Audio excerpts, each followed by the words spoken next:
Before we begin this video, I want to present to you a special message from the Meta Association. Oftentimes, people with mental illnesses are incarcerated. They're tossed in jail instead of taken to facilities where they can be treated and stabilized. We don't have outpatient plans for people that are brought in on an emergency basis like we should. We don't have the support system. And especially for those that are incarcerated. We may provide them bare minimum medication while they're incarcerated, but once they get out, what's in place for them? Okay, welcome to a very special members-only Q&A. I haven't done one of these in a few months where I answer the questions from the members of the Geekdom 101 YouTube channel. My name is Danny. I'll do the best that I can to answer your questions. If you want to become a member, if you're interested in doing it, find any video on the channel, including this one, click the join button and watch the video that plays for you. It'll give you the instructions on what to do and what comes with the membership. So this is the Q&A I'm doing here. I'll be answering these questions, and they're all kinds of different questions. A lot of them, I mean, most of them are Dragon Ball related. So I hope you enjoy it, and I hope that if you have the same question they have, you know, if you're not a member, maybe it gets answered here on this video. Let's go ahead and get to it. So the first question here today is from Gaming Highlight Reel. He says, when the anime does return, would you prefer it if they retold the manga up to this point, or would you prefer it if they just passed all of that and started the anime after the superhero movie? There's about a 1% chance they're going to skip the anime. Or I'm sorry, they're going to skip the manga.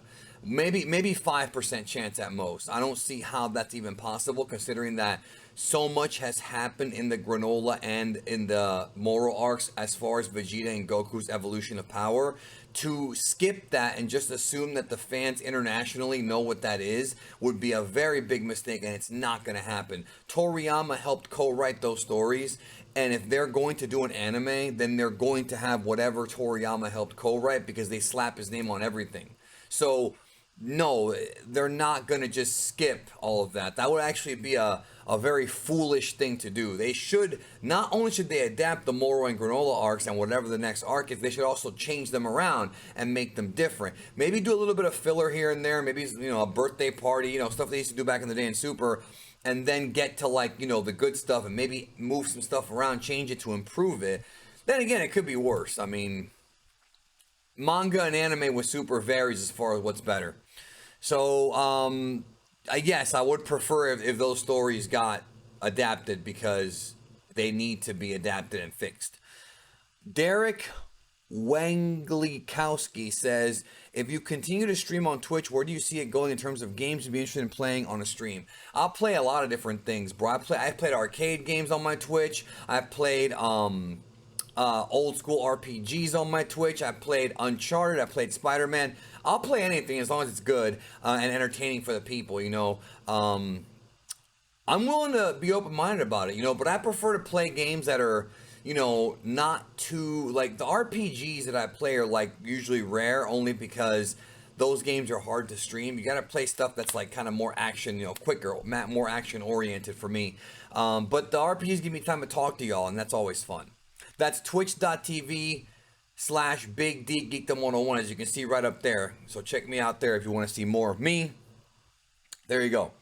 So Carlin Ray says, you ever thought about putting out stories from your time in Japan in a vid? Definitely wouldn't mind hearing some things you enjoyed with going to Japan. It's a wonderful, wonderful place. I went in 2018 for 2.5 weeks, best 2 weeks of my life, for real. Well, I'm glad you went to Japan. Not everybody gets that chance, and it is a great time. But I'm going to teach you a trick right now. They could have taught you this in Japan, but I'm going to show you a trick. Watch. So go to your search bar, type in Geekdom 101 in Japan. Right? Watch.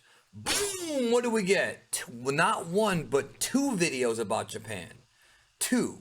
Hey, sorry about that technical difficulties. I guess I got a bit too sarcastic there. I was just going to say, it saves time if you do a search on the channel for a question. It might get answered, or it might already be answered in the video. I'll be more than happy to point you in the direction of where you need to go, but I do have not one, but 2 vlogs that we show all kinds of stuff. So if you've never, I mean, you've been, but if you've never been, that will give you a good insight about Japan. It was a good time. It was a good time. Now, let's keep going here. Johan23T writes, have you played Persona 5 and Dragon Quest 11? This man just asked if I played a Dragon Quest game. No, seriously. If yes, then what would you think of them? If not, I highly recommend both of them if you're turn-based RPGs that can hook you for 100 plus hours. First of all, I beat Dragon Quest 11 3 years ago, and I've talked about it on Twitter multiple times. So maybe you're not following me on Twitter. That'd be up there. Wait, no, up there at Emperor Big D. Yeah, that's an amazing game. Probably my favorite PS4 game of all time. I did play Persona 5 on Twitch, in fact. I didn't finish it, but I played. I put like 12 hours into it, but I never got to finish it because it's a very, very long game, as you pointed out. And he's right. Play those games. Jason writes, when Dragon Ball Super inevitably comes back, do you think they're going to go the route of adapting their own style like they did previously, or are they going to follow directly how the manga has been going by adding a little bit of filler here and there? The second one. Since this has been the first time in Super where the manga's been way ahead, so they theoretically just follow Totaro's story. Yeah, I mean, the furthest it's been ahead in the past was the Universe 6 arc, and then once the Universe 6 arc happened, if y'all remember, if you were here with me back then in 2016, the anime passed it and the manga was playing catch up, and the manga played catch up until the end of Super, the anime. So they have to adapt the story of Granola and Toyotaro, Granola and Moro, the key points, but I can't see them making changes, giving more screen time to other characters, things like that. Maybe show more of Goku and Vegeta's training, Vegeta's Hakai training. They can do a lot of things like that, and they should do it. David M. writes, do you think that we ended up getting both Vegito and Gogeta, or would you have just preferred just Gogeta, excuse me? Side note, I wish we had enough support to get them to finish full color manga. Yeah, me too. That's all Shueisha's call. That's not anything we can do about that. I have no problem with two fusions. I kind of understand what he's saying. Like, would it have been simpler with one? And the answer is maybe, but it would have given us less to talk about. You know, and actually there's some evidence to prove that Gogeta may have actually been planned for the manga before Toei took it for the movie. So I'll do a video on that at some point because that needs to be discussed. There is actually evidence to support that a lot of folks don't know about, more than you could realize. D. White writes, since the anime continuity always differs from the manga and Super, when it returns, do you think will be cameos? Bro, it's like y'all are asking the same question, man. Like, y'all are all asking the same question about the anime coming back and whether or not it'll beat the manga. I mean, it's not the exact same question, but you get what I'm saying. Similar question.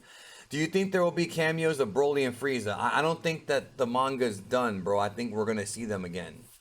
So it might be more than a cameo. I don't know. I mean, if they're going to adapt Superhero, so there you go. You know, if they're going to adapt that to the anime, Broly's in that, so we're going to see it. But that could be a cameo. I mean, for all we know, that could be a cameo in that movie. I don't know. I hope they do. We see more of them. We're not done with those characters for sure. We know, you know that. Garcia XV Legend writes, hang on, this is a longer question here. I see that there's some sort of struggle of owning a decent or really good quality of Dragon Ball Z when it comes to DVD's physical copies. Yeah, you're right about that. I see that the orange box sets are infamous, in which now I have a complete set, and then there's the DBZ Blu-ray set, DBZ Kai, DB Kai Blu-rays. Well, Kai is not really Z. It is Z, but it's not like, you know, it's not the same thing. I rock the Dragon Collection, the Dragon Box sets, DBZ level sets, and now the infamous Anniversary Edition of DBZ. Yeah. There have been a lot of releases of Dragon Ball Z throughout the years, and it's quite annoying and confusing for a lot of people. So he goes on to say, my question is, will Toei ever release a brand new set of DBZ release on their behalf in order to have a better quality than how Funimation has been poorly handling DBZ series? If not, what would you recommend people like me to watch DBZ? Because I've been thinking of switching to Blu-ray, not purely Kai, rather than keeping the orange box sets. Well, the orange boxes are horrible. Anything is better than the orange boxes, bro. Like, except for the price point, anything's better. Even if you get the crappy, like, season Blu-ray sets, even if you get those, like, those are better. The orange bricks are just vomit worthy, okay, quality wise. Did a whole video about that like 5 years ago. But the best way to watch Dragon Ball Z would be the Dragon boxes legally, followed by the Funimation anniversary sets that are out now. They're very expensive though. Like Amazon's got each volume really expensively, so you're gonna be forking out some cheddar cheese for that. As far as will Toei put it out, I heard years ago they were working on it, and when I heard that, look what happened. We got the movies and we got the Bardock and Trunks specials all remastered by Toei. It takes time to do 500 episodes. Remember, they want to do Dragon Ball Z and GT. So either it will or it won't. I suggest don't hold your breath because I heard that a long time ago and there's been no updates since then. So I don't know if it's ever going to happen. Hopefully it will. I hope it does. Maybe Thanks, that's a funny name. He writes the following. Geekdom, everyone in Dragon Ball has gotten stronger or stories revamped. My question is, why don't they make Yamcha a stronger character or more relevant, or just more relevant, not relevant, relevant, excuse me. People sometimes forget that in the beginning of Dragon Ball, a lot of the battles were won with just his help alone. Well, people don't forget that. It's the people who have only seen Z that forget that. If you've watched all of Dragon Ball, you know Yamcha's contributions to the early part of the series. But he's always kind of been like a Jay Brown character. He's always the guy who gets fed to the villain, and then Goku becomes the finalist. They've always done that. I think they should have a story where Yamcha gathers the Dragon Balls and grants a wish to not be the strongest in the universe, but to be Goku and Vegeta's equal to further impress Bulma, who he lost to Vegeta. He should be the hero like the old days. Do you think that'll be good for Dragon Ball? I do not think it's good for Dragon Ball. Having a storyline where Yamcha tries to get Bulma back, dude, she's married. Like, and so your idea of bringing Yamcha back to prominence by having him hit on a married woman, like, that's not really good for the character, bro. You know what I'm saying? She left him because he was too much of a playboy. And that's it. They're friends now. And that's all they're going to be. So you're saying you want him to gather Dragon Balls to cheat to get as strong as Goku and Vegeta, and then to impress Bulma, who he lost to Vegeta. Like, that's not going to impress her, bro. How impressive is it if you have to cheat to become the strongest? You think there's women out there who get turned on by Granola? He cheated. I'm sure there's probably somebody out there who does. But the point is, I don't like your idea. No offense, I do not like your idea. As far as Yamcha being relevant again, as far as that goes, he had some fights in the Moro arc, and he's kind of become a meme, though. Like, when they did the Yamcha meme in the baseball episode, that's what Toei sees him as now. So you'll probably never see him become relevant as far as being a main character again. Dragon Ball Super's the Goku and Vegeta show. And the new movie coming out is the Gohan and Piccolo show, thank God.